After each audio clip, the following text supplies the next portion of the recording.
Hello everyone, मैं हूं doctor Sadiq Siddiqui, SS dental clinic. मेरी क्लिनिक गरुड़ में लोकेटेड है। गरुड़ डिस्ट्रिक्ट बागेश्वर उत्तराखंड में एक जगह पड़ती है, प्योर हिल एरिया है। यहाँ पे मेरी क्लिनिक लोकेटेड है और आज मैं आपके सामने एक केस डिस्कस करने जा रहा हूँ, जिसमें मैं आप सब लोगों को ये बताना चाह रहा हूँ कि अगर कोई दांत हम निकाल रहे हैं या कोई भी शख्स निकाल रहा है या किसी भी पेशेंट का जो है दांत निकला है, किसी भी इंडिविजुअल का निकला है, और अगर उसकी जड़, जिसे हम रूट बोलते हैं टेक्निकली, अगर जड़ उसकी रह जाती है अंदर सॉकेट के अंदर किसी भी वजह से, तो उसमें क्या कॉम्प्लिकेशन आ सकती है। हमारे पास एक पेशेंट है, फीमेल की 70 to 75 ईयर्स एज की, डायबिटिक हैं, हाइपरटेंसिव हैं, लेकिन उनको प्रॉब्लम ये है कि उनका जो अपर क्वाड्रेंट है, अपर लेफ्ट क्वाड्रेंट जो है मैक्सिला का, यानी कि ऊपर के जबड़े का उल्टे हाथ के साइड का हिस्सा, वहाँ पे लगातार पस बनता है। और जो है जब पस बनता है तो उनकी नाक तक दर्द होता है, गले तक दर्द जाता है, गाल में दर्द होता है और उनका पेन रेडिएट होता है। कभी कभी वो बता नहीं पाती हैं कि उनका दर्द किस हिस्से तक जा रहा है, मतलब क्लियरली डिफाइन नहीं कर पाती हैं वो। उनका कहना है कि उन्होंने कुछ साल पहले कहीं दांत निकलवाया था और उसके बाद से फिर उनको ये प्रॉब्लम शुरू हो गई। पहले जो है पस नहीं बनता था, पहले जो है एक ओपनिंग बनती थी और वो खुद ब खुद ठीक हो जाती थी।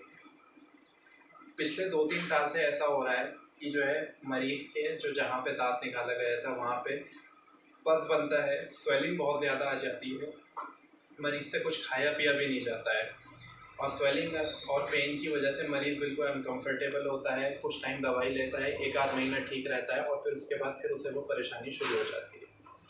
फिर मरीज़ जो है हमारे पास कुछ दिन पहले हमारी क्लिनिक पे आए, उन्होंने हमें अपनी समस्या बताई, तो हमने सबसे पहले उनका जो है एक एक्सरे किया। एक्सरे हमारे पास RVG अभी अवेलेबल है, रेडियो विजुअग्राम उसके हम बोलते हैं। ये डायग्नोस्टिक एक्सरे है दांत के लिए, इंट्राओरल टेक्निक है ये।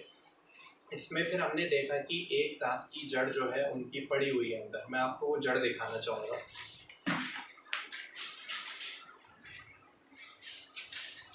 देखिए, ये हमने उनका एक्सरे लिया था, मुंह में स्वेलिंग थी, एल्व्यूलर म्यूकोसा में कोई भी हमें रूट स्टम नहीं दिख रही थी, कोई भी बोनी स्पिक्यूल नहीं दिख रहा था। तो जब हमने देखा कि बाहर कोई फाइंडिंग ऐसी दिख नहीं रही है, तो हमने अंदर फिर RVG लेने का प्लान किया। अंदर RVG लेने का प्लान किया हमने, तो ये हमें इन्वर्टेड यू शेप की एक जो है जड़ दिखाई दे रही है, जो कभी इन्होंने पहले दांत निकलवाया होगा उसकी जो है बची थी और इस रूट के रीजन में उनको पेन और स्वेलिंग थी। फिर हमने देखा कि जो है हमने इसकी फर्दर इन्वेस्टिगेशन के लिए जो है इनका फिर OPG करवाया। OPG की फैसिलिटी हमारे पास है नहीं, तो हमने OPG के लिए पेशेंट को हल्द्वानी भेजा था। OPG मैं आपको दिखाऊं तो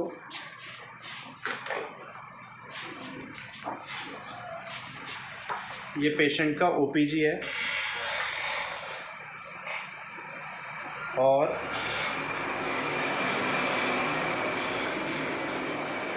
ये पेशेंट का OPG। मैं आपको फोकस करना चाह रहा हूँ कि कहाँ पे जो है प्रॉब्लम है। अगर आप देखें तो ये बहुत ज़्यादा क्लियर नहीं है इसमें भी, लेकिन ये इन्वर्टेड यू शेप की एक जड़ हमें दिख रही है इसमें, ठीक है। इन्वर्टेड यू शेप की हल्की सी जड़ दिख रही है, जो मैंने अभी आपको RVG में दिखाई थी। अब ये ऑब्वियस हो चुका था कि जो भी इनको पस फॉर्मेशन है, जो भी इनको प्रॉब्लम हो रही है, वो इसी जड़ की रिटेंशन की वजह से, ये जो जड़ है, ये जो रिटेन्ड रह गई है, इनके रिटेन्ड रूट जो है इनकी, उसकी वजह से प्रॉब्लम है। तो हमने प्लान किया कि इस रूट को जो है निकाला जाए। पेशेंट डायबिटिक है, हाइपरटेंसिव है, तो हमने सोचा कि जो है जितना मिनिमम हम जो है पेशेंट को ट्रॉमा दे सकें प्रोसीजर के दौरान, तो वो टेक्निक हमने ढूंढी। उसमें फिर हमने क्या किया कि एल्व्यूलर म्यूकोसा के ऊपर हमने पेरियोस्टियल एलिवेटर रखा और उस डायरेक्शन में ले गए जहाँ पे एब्सेस फॉर्मेशन था दांत में। ये रूट है, ये हमारा पेरियोस्टल एलिवेटर है। अभी हमने सॉकेट के अंदर नहीं डाला है, हमने बस एल्वेओलर म्यूकोसा के ऊपर पेरियोस्टल एलिवेटर रखा, रूट की डायरेक्शन में ले गए जहाँ पे हम प्रेडिक्ट कर रहे थे स्वेलिंग है, और हमने फिर पेरियोस्टल एलिवेटर रखे एक आरवीजी जो है हमने शूट कर लिया। हमें अंदाज़ा आ गया कि यहाँ पे जो है हम बिल्कुल सही डायरेक्शन में जा रहे हैं। यहाँ पे फिर हमने हल्की सी एक एल्वेओलर म्यूकोसा में बाहर ओपनिंग बनाई, और फिर उसके बाद जो है हमने ये रूट फ्रेगमेंट को जो है एक्सट्रैक्ट किया।